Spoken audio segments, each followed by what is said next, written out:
Why do relationships fail or suffer? Any kind of relationship, it can be a romantic relationship, it can be a relation with your family members. Why they fail or why they suffer? देखो, romantic relationship की बात करते हुए सबसे पहले तो बॉलीवुड वाला फंडे मत लगाओ, ठीक है, वो बिल्कुल ख़राब है। अपोजिट अट्रैक्ट्स वाला फंडा मत यूज़ करना, आपके साथ आपका अपोजिट रहेगा तो काम ख़राब हो जाएगा। क्योंकि किसी भी तरह की रिलेशनशिप हो, स्पेशली रोमांटिक रिलेशनशिप अगर है, तो वहाँ पे सबसे इम्पॉर्टेंट क्या है? लव, रिस्पेक्ट, हाँ काफ़ी हद तक, बट सबसे इंपॉर्टेंट चीज़ है कंपैटिबिलिटी। अगर कंपैटिबिलिटी नहीं है तो फिर कुछ नहीं हो पाएगा। कितना भी ट्राई कर लो, कितना भी एफर्ट कर लो, कहीं ना कुछ इस तरह की गड़बड़ होगी कि वो रिलेशनशिप सफ़र करेगा बहुत ज़्यादा और अल्टीमेटली फेल हो जाएगा, ठीक है। क्योंकि रिलेशनशिप का बेसिक फंडा देखो क्या होता है, जैसा कि मैंने कहा ऑपोजिट अट्रैक्ट्स वाला काम नहीं होता है। यहाँ पे आपके साथ आपके जैसा बंदा ही, जैसा इंसान ही रह पाएगा। एक जैसे इंसान तो बिल्कुल नहीं होते कि बिल्कुल सेम एक दूसरे की कॉपी हैं। तो रिलेशनशिप में क्या होता है कि आप ये कहते हो कि I love this other person so much कि मैं अपनी बेसिक नेचर में कुछ चीज़ें चेंज करूँगा, कुछ ट्वीक करूँगा ताकि मैं इसके साथ रह पाऊँ। Adjustment same goes for the other person. अगर आप ये सोच रहे हो किसी भी पॉइंट पे कि आपने सामने वाले की बेसिक नेचर को बदल दिया है, तो आप बिल्कुल गलत सोच रहे हो। आप किसी की बेसिक नेचर नहीं बदल सकते। वो इंसान अपनी बेसिक नेचर में कुछ चेंजेस कर सकता है, एडजस्ट कर सकता है, क्योंकि वो आपके साथ रहना चाहता है, ठीक है। इसी से रिलेशनशिप चलती है, वहीं से आती है कंपैटिबिलिटी, वहीं से आता है वो एडजस्टमेंट वाली बात जिससे कि आप साथ में चल सकते हो।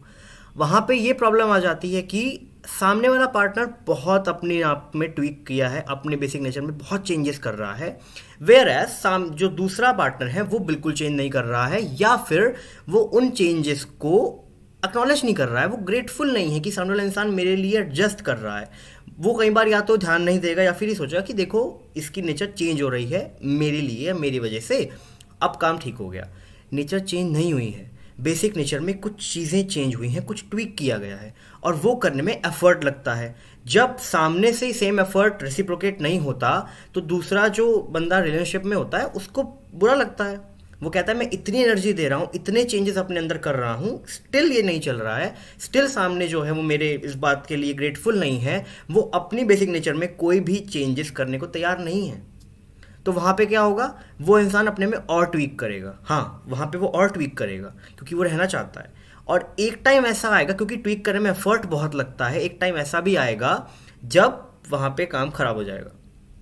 देन आप कहोगे अचानक से कि ये क्या हुआ, अभी तक तो सब ठीक था, ये तो बिल्कुल सेम मेरे जैसा हो गया था, मेरे जैसी हो गई थी, अब क्या हुआ? आप उनकी बेसिक नेचर नहीं बदले थे, आपने उनके अंदर कुछ भी चेंज नहीं किया था, वो आपके लिए अपनी बेसिक नेचर में चेंजेस कर रहे थे। एक तो बॉलीवुड ने बहुत हमारा यहाँ कंसेप्ट खराब किया है लव का, ठीक है, कि मतलब बिल्कुल ख़त्म हो जाओ। नहीं, ख़त्म नहीं हो सकते ना। आप प्रैक्टिकल वर्ल्ड में आओ ना। वो चीज़ें सुनने देखने में अच्छी लगती हैं, बहुत अच्छी बात है, आप प्रैक्टिकल वर्ल्ड में आओ। देखो, प्यार का कंसेप्ट इतना इजी नहीं है। अगर मैं आपको दो बातें बताता हूँ। आप अगर प्यार को बिल्कुल उसके प्योर फॉर्म में देखो तो फिर प्यार दो, एक्सपेक्ट मत करो वापस। एक्सपेक्ट करोगे तो बिल्कुल नहीं मिलेगा, नहीं करोगे तो मिल जाएगा, बट तब भी आप एक्सपेक्ट ही कर रहे हो, इसलिए एक्सपेक्ट मत करो। प्यार केवल दो, ये आ गई प्योरेस्ट फॉर्म। बट आपको इस धरती पे रहना है प्रैक्टिकल वर्ल्ड में। प्रैक्टिकल वर्ल्ड में क्या करोगे? प्रैक्टिकल वर्ल्ड में मैं जानता हूँ ना, मैं ना आप सब, हम ज़्यादातर लोग उस लेवल पे नहीं हैं कि हम लोग केवल दें और वापस एक्सपेक्ट ना करें। हमारी बेसिक नेचर में है एक्सपेक्ट करना, हम एक्सपेक्ट करते हैं, हम कितना भी बोल लें हम एक्सपेक्ट करते हैं। हम एक्सपेक्ट करते हैं कि हम जो एफर्ट कर रहे हैं वो रेसिप्रोकेट हो, ताली दो हाथ से बजे। हम ये एक्सपेक्ट करते हैं कि जब मैं हाथ लाऊं तो दूसरा हाथ भी आए, ये एक्सपेक्ट करते हैं हम। ऐसा नहीं हो सकता कि हम बस अपनी तरफ से देते रहें और सामने एक्सपेक्ट ना करें, ठीक है। तो आप यहाँ पे एक्सपेक्ट ना करें, या फिर आप प्रैक्टिकल वर्ल्ड में आ जाएं जहाँ पे कि आप देखें कि भाई क्या क्या चीज़ें ज़रूरी हैं। सामने से एफर्ट रेसिप्रोकेट होना ज़रूरी है, कंपैटिबिलिटी सबसे ज़रूरी है, रिस्पेक्ट ज़रूरी है। मैं प्रैक्टिकल वर्ल्ड में इतना सफ़र नहीं करूँगा या करूँगी कि मेरी पर्सनल लाइफ में इफ़ेक्ट पड़ जाए। हमारे यहाँ बॉलीवुड ने एक और ख़राब चीज़ ये करी है कि इंसान की लाइफ का केवल एक ही एस्पेक्ट दिखाया जाता है रोमांटिक मूवीज़ में, कि बस उसकी लाइफ में केवल एक रिलेशनशिप ही चल रहा है और कुछ नहीं है। कुछ नहीं है। अगर मेल कैरेक्टर है तो रिलेशनशिप और काम दिखा देंगे, अगर फीमेल कैरेक्टर है तो रिलेशनशिप ही दिखा देंगे, क्योंकि फीमेल कैरेक्टर का कोई आइडेंटिटी अपनी नहीं दिखाते हैं। उसकी आइडेंटिटी सारी क्या है? उसकी आइडेंटिटी है कि वो हीरो की या एक्टर की, हीरो हीरोइन का कंसेप्ट भी पता नहीं क्या है, एक्टर की गर्लफ्रेंड है या वाइफ है। तो इंसान की लाइफ में बहुत सारे एस्पेक्ट होते हैं, केवल रिलेशनशिप नहीं होता है, ठीक है। इंसान में बहुत सारे एस्पेक्ट निकलते हैं, रिलेशनशिप का एस्पेक्ट, करियर का एस्पेक्ट, फ्रेंड्स का एस्पेक्ट, हॉबी का एस्पेक्ट, फैमिली का एस्पेक्ट, इमोशंस का एस्पेक्ट, अपने रिस्पॉन्सिब, बहुत कुछ हो सकता है, बहुत सारे नुआंसेस हो सकते हैं, उसको हम एड्रेस ही नहीं करते हैं। रिलेशनशिप फेल इसीलिए होते हैं क्योंकि हम ये, पहली चीज़ हम बॉलीवुड कंसेप्ट फॉलो करते हैं, दूसरी चीज़ हमको लगता है हम सामने नेचर बदल रहे हैं सामने वाले इंसान की, और उसको हम एक्नॉलेज नहीं करते हैं जो एफर्ट वो कर रहा है, और फिर एक टाइम पे वो आके घड़ा भर जाता है और फिर काम खराब हो जाता है वहीं पे। सेकंड चीज़ जो छोटी सी मैं एक और एंड में बस टच करना चाहूँगा कि लोग इतना ज़्यादा सफ़र क्यों करते हैं। ब्रेकअप्स आए दिन होते रहते हैं, लोगों के बहुत होते हैं। इतना सफ़र क्यों करते हैं? ज़्यादातर लोग सफ़र इसलिए करते हैं क्योंकि वो अपनी आइडेंटिटी को अपने रिलेशनशिप से जोड़ लेते हैं। मैं इसका बॉयफ्रेंड हूँ या मैं इसकी गर्लफ्रेंड हूँ, ये मेरी आइडेंटिटी बन गई है। जब ये चली गई या ये चला गया तो आइडेंटिटी क्या है मेरी? मैं क्या हूँ? मैं जो इसका बॉयफ्रेंड था मैं क्या हूँ, या मैं जो इसकी गर्लफ्रेंड थी मैं क्या हूँ? आइडेंटिटी चली गई ना। आपकी आइडेंटिटी किसी और से जुड़ी हुई थी, ये क्या बात हुई? आपकी आइडेंटिटी किसी और से जुड़ी हुई थी, ये तो नहीं सेंस बन रहा ना। आपकी आइडेंटिटी किसी और से जुड़ी होगी तो जब वो जाएगा तो आपकी आइडेंटिटी खत्म हो जाएगी, और फिर आप सफ़र करोगे दो वजह से। पहला, ऑब्वियसली आपने एफर्ट किया था, आप चाहते थे सामने इंसान का साथ रहना, और वो चला गया। और दूसरा सबसे बड़ा जो कि लोग सबसे कम एड्रेस करते हैं वो यही है कि आपकी आइडेंटिटी चली जाती है। अपनी लाइफ में इतने सारी चीज़ें, इतने सारे गेम बना लो ना, गेम इन द सेंस काम अपनी लाइफ से जोड़ लो कि अगर सब लोग भी गायब हो जाए ना तब भी आपके पास कुछ हो, ठीक है। ये जो भी इस तरह की एडवाइस है, ये हो सकता है आपके प्योरेस्ट फॉर्म ऑफ लव या प्योरेस्ट फॉर्म ऑफ लिविंग से मैच करे या ना करे, I don't know, but practical world में रहने की एडवाइस यही है। अपनी आइडेंटिटी को लोगों से, चीज़ों से मत जोड़ो, अपनी आइडेंटिटी को अपने से जोड़ो, क्योंकि वो आपकी आइडेंटिटी है, अपनी आइडेंटिटी, ठीक है। इसीलिए लोग सबसे ज़्यादा सफ़र करते हैं। तो रिलेशनशिप में किसी भी तरह की हो, सबसे पहले देखो कि कंपैटिबिलिटी है कि नहीं है। आप बहुत प्यार करते हो, बहुत आप चाहते हो साथ रहना उनके, बट अगर कंपैटिबिलिटी नहीं है, मैं हमेशा पता है अपने दोस्तों से ये बात कहता हूँ कि ये लैला मजनू, हीर रांझा, इन सब की कहानियाँ बहुत लोगों ने सुनी है, बट यहाँ पे एक बात है ना, ये लोग कभी साथ में रह नहीं पाए, ये लोग कभी फुल टाइम एक दूसरे से रह ही नहीं पाए। इन्होंने कभी साथ में रह के देखा ही नहीं कि क्या ये कंपैटिबल भी हैं।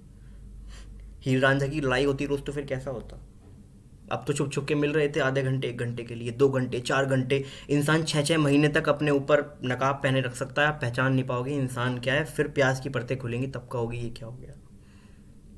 तो कंपैटिबिलिटी बहुत इंपॉर्टेंट है। कंपैटिबिलिटी नहीं है तो बाकी सब तो यूजलेस है, फिर तो वो अटरली यूजलेस है। आप लगाते रहो अपने कंसर्ट बैठ के सारे, अगर कंपैटिबल नहीं हो आप साथ में तो बाकी सब खराब है, ख़त्म है। सबसे पहले देखो कंपैटिबिलिटी है कि नहीं है, रिस्पेक्ट है कि नहीं है, आप सामने वाले के एफर्ट को एड्रेस कर रहे हो कि नहीं कर रहे हो, क्या आप अपनी बेसिक नेचर में ट्वीक कर सकते हो, उसके लिए किस लेवल तक कर सकते हो, अपना क्राइटेरिया सेट करके चलो। वरना एक टाइम ऐसा आएगा जहाँ पे आपका ब्रेकअप हो जाएगा, फिर आप रिग्रेट करोगे यार इतना क्यों कर दिया। ये होता है, आपको पता है होता है, लोग बोलते हैं, कोई लोग खुद से बोलते हैं, कोई किसी और से बोलते हैं कि यार इतना कर दिया मैंने उसके लिए, नहीं करना चाहिए था, क्योंकि आपने कभी लिमिट सेट नहीं करी। आप उस प्योरेस्ट फॉर्म ऑफ लव में वो जी रहे थे, लेकिन आप खुद उस फॉर्म में नहीं हो जहाँ पे आप उस प्योरेस्ट फॉर्म को अपने साथ ले सको, चला सको, कैरी कर सको। आप एक्सपेक्ट करते हो और एक तरफ आप कह रहे हो कि मैं बस दूंगा, पर आपकी नेचर में एक्सपेक्ट करना तो आप बाद में परेशान होते हो, ठीक है। तो बॉलीवुड से एडवाइस मत लो रिलेशनशिप की, ठीक है, और देख लो कंपैटिबिलिटी है कि नहीं है, अपनी लिमिट सेट करो, आप कहाँ तक जा सकते हो, ठीक है। चलो, और प्लीज़ ये लाइक, शेयर, सब्सक्राइब, कमेंट कर दो, लाइक कर दो। आपकी जो भी फीडबैक है आपका, जो भी क्वेरीज हैं आपकी, या और कुछ अच्छे टॉपिक्स पे आप चाहते हो मैं बात करूं, किसी फिलोसोफर के बारे में बात करूं, किसी बुक के बारे में बात करूं, जो भी चीज़ है आप इसमें शेयर कर सकते हो प्लीज़। और हाँ, ये लाइट वगैरह का सीन थोड़ा हो गया है क्योंकि मैं पहले घर पे था, अब मैं हॉस्टल में हूँ, तो यहाँ पे ये हॉस्टल का रूम है, यहाँ पे लाइटिंग भी बढ़िया नहीं है, घर में तो ऐसा कोई दिक्कत था नहीं। आई एम फिगरिंग आउट कि क्या हो सकता है, बट अभी कुछ टाइम तक तो आई थिंक ऐसे रहने वाला है। बट क्वालिटी कंटेंट की ख़राब नहीं होएगी, ठीक है। लाइट में काम थोड़ा ख़राब हो सकता है, I am sorry for that, but content में क्वालिटी ख़राब नहीं होगी, इसको इम्प्रूव ही करूँगा मैं। I have many things planned, ठीक है। तो यही सब है, लाइक शेयर सब्सक्राइब कमेंट जो भी सब करना होता है कर दो, और I will see you next time. Bye bye, take care.